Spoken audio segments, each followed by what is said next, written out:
क्या करूं? मेरा मेरे गुस्से पे कंट्रोल ही नहीं है। आएगा तो इतनी जोर से और इतना ज्यादा आएगा कि वॉयलेंस बन जाता है।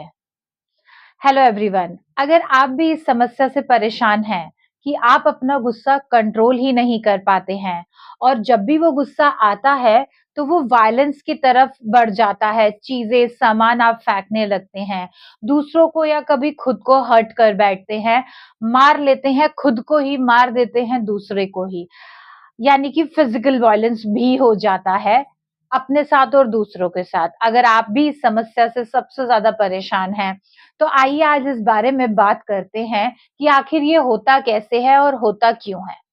सबसे इम्पोर्टेंट बात यह है कि हमें गुस्सा आता ही क्यों है।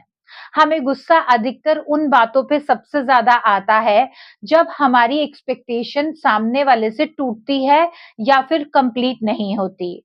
इसमें हमारे बहुत सारे रिश्ते आ जाते हैं, बहन भाई, पति पत्नी, माँ बेटा, बच्चे, वट, बहुत सारे अड़ोसी पड़ोसी, और करते करते मैं यहाँ तक काउंट करूंगी एक रिक्शे वाला जिसके रिक्शे पे हम बैठे हैं, हमें गुस्सा उसके ऊपर भी आएगा। अगर क्योंकि हम उससे ये उम्मीद करते हैं कि वो सीधे तरीके से रिक्शा चलाए, लेफ्ट राइट तरीके से ले और लाल बत्ती ढंग से क्रॉस करके लेके जाए। पर वो समय और पैसे बचाने के लिए कई बारी रॉन्ग साइड निकाल लेता है, कई बार अपने मर्जी के रास्ते निकालता है जिस पर हम अधिकतर उस पर चिल्ला रहे होते हैं। तो ऐसा इस सिचुएशन में हमारी एक्सपेक्टेशन फुलफिल नहीं हुई। अक्सर लोग कहते हैं मैंने उसे आधा घंटा समझाया, मैं उसे 1 घंटा समझाती रही पर उसको कुछ समझ नहीं आई। पर इम्पोर्टेंट बात है कि आप उसे क्या समझा रहे थे जब आप दोनों की लड़ाई हुई थी?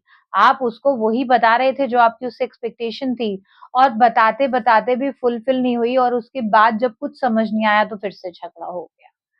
तो ये है क्रोध का कारण, जब हम दूसरों से उम्मीद करते हैं कि वो ऐसा हमारे साथ करें और उम्मीद टूटने पर हमें गुस्सा आता है।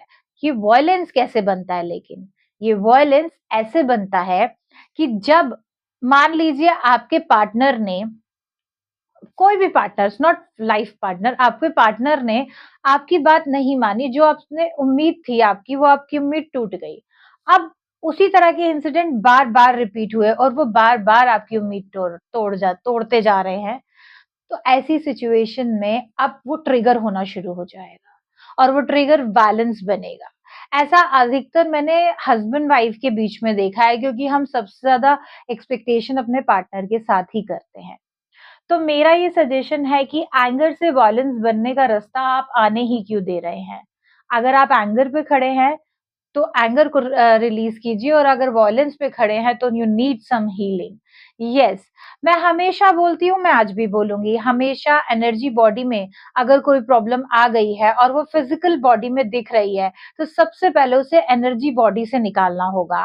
एंगर आपके चक्रास में है, आपकी ऑरा में है, हमें वहां से निकालना पड़ेगा क्योंकि एक्सपेक्टेशन वहां से हाई होती जा रही है, थर्ड आई मोर एक्टिव होता जा रहा है। ये जरूरी है। इसके साथ ही अगर हीलर आपको हील करता है ये तो क्लियर है, लेकिन हील होने के साथ-साथ वो आपको एक नया नज़रिया देता है, नया तरीका देता है ज़िंदगी को देखने का, लोगों को समझने का। तो pranic healing one of the best healing, जिससे आप अपने एंगर और अपने वायलेंस पे तो कंट्रोल पा ही सकते हैं, हील हो ही सकते हैं। लेकिन अगर आप एक हीलर से कनेक्ट होते हैं तो वो आपको एक नई दिशा देते हैं अपने जीवन में, हर इंसान के लिए दूसरे तरीके से सोचने का, हर सिचुएशन में 2 अलग एस्पेक्ट पे सोचने का। तो फिर क्या सोच रहे हैं? जॉइन कीजिए किसी एक प्राणिक हीलर को, जिससे आप अपने एंगर को और वायलेंस को कंट्रोल करके एक हैप्पी हैप्पी वाली लाइफ जी सकते हैं। Thank you so much.